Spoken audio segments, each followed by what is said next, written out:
జమ్ము ఏది అయినా ట్రై చెయ్యి ఆచి చికెన్ మసాలా. ఆచి చికెన్ మసాలా.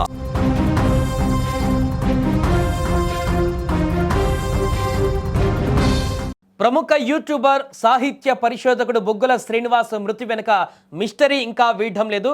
ఇది ప్రమాదమా లేక పక్కా ప్లాన్ ప్రకారం జరిగిన హత్యనా అనే దానిపైన ఉత్కంఠ కొనసాగుతుంది. నంద్యాల జిల్లా నందికొట్కూరు మండలం అల్లూరుకు చెందిన శ్రీనివాస్ శనివారం పాలేరు జలాశయం వద్ద జరిగిన కారు ప్రమాదంలో ప్రాణాలు కోల్పోయారు. అయితే కారు నీటిలో పడిన సమయంలో డ్రైవింగ్ సీట్లో ఉన్న వ్యక్తి కిందకు దూకేసి పరారవడం అనేక అనుమానాలకు దారిస్తుంది.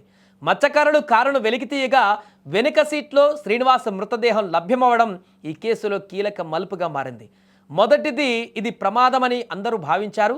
శ్రీనివాస్ సోదరుడు అబ్బులయ్య, సుధాకర్, సాంబశివుడు ఘటనా స్థలానికి వచ్చి మృతదేహాన్ని పరిశీలించాక అసలు కథ మొదలైంది. నేలకొండపల్లి ప్రభుత్వ ఆసుపత్రి మార్చిరిలో ఉన్న శ్రీనివాస్ తల మీద, ముఖం మీద అలాగే ఎడమ చేతిపై తీవ్రమైన గాయాలు ఉన్నట్లుగా వారు గుర్తించారు. కారు నీటిలో పడకముందే అతని పైన దాడి జరిగిందని, ఆ తర్వాతే అతన్ని కారులో బంధించి నీటిలో తోసేశారని అనుమానాలు ఇప్పుడు బలపడుతున్నాయి. దీంతో పోలీసులు సెక్షన్ 302 కింద హత్య కేసు నమోదు చేశారు. ఈ కేసులో ఇప్పుడు అందరి కళ్ళు AP16 DP 2345 నెంబర్ ఈ యొక్క KUV కార్ ఇది దీనిపైనే ఉన్నాయి.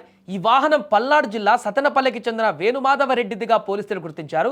ప్రస్తుతం వేణుమాధవరెడ్డి ఫోన్ స్విచ్ ఆఫ్ చేసి పరారులో ఉండడం కూడా అనేక ప్రశ్నలకు తావిస్తుంది. ఇప్పుడు కారు నడిపింది అతనేనా లేక మరెవరైనా ఉన్నారా?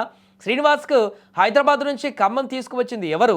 వాహన యజమాని దొరికితే ఈ మరణం వెనుక ఉన్న అసలు సూత్రధారులు ఎవరో తేలేటువంటి అవకాశాలు కనిపిస్తున్నాయి. బొగ్గుల శ్రీనివాస్ గత 20 ఏళ్లుగా హైదరాబాద్నే తన నివాసంగా మార్చుకున్నాడు. అవివాహితుడైనటువంటి ఆయన సాహిత్య పరిశోధకుడిగా, యూట్యూబర్గా సమాజంలో తనకంటూ ఒక గుర్తింపు తెచ్చుకున్నాడు. అలాంటి నిరాడంబరమైనటువంటి వ్యక్తి ఇలా అనుమానాస్పద స్థితిలో ప్రాణాలు కోల్పోవడం సాహిత్య లోకాన్ని దిగ్భ్రాంతికి గురి చేస్తుంది. కూసుమంచి CI సంజీవ నేతృత్వంలో ప్రత్యేక బృందాలు ఇప్పుడు నిందితుల కోసం గాలిస్తున్నారు. ఇది ఒక రచయితపై జరిగిన ప్రతీకారమా లేక వ్యక్తిగత గొడవల అనేది నిజం నిగ్గు తేలాల్సి ఉంది. ఏదేమైనా కూడా ప్రస్తుతం ఈ యొక్క మరణానికి సంబంధించి రకరకాల చర్చలు కొనసాగుతున్నాయి. సోషల్ మీడియాలో ఈ యొక్క మరణానికి సంబంధించి రకరకాలుగా కామెంట్స్ కూడా వస్తున్నాయి. ఏంటనేది కూడా పోలీసుల దర్యాప్తులోనే బయటపడేటువంటి అవకాశం ఉంది. 1వ తరగతి బుక్ అది పోదగినారు, మీరు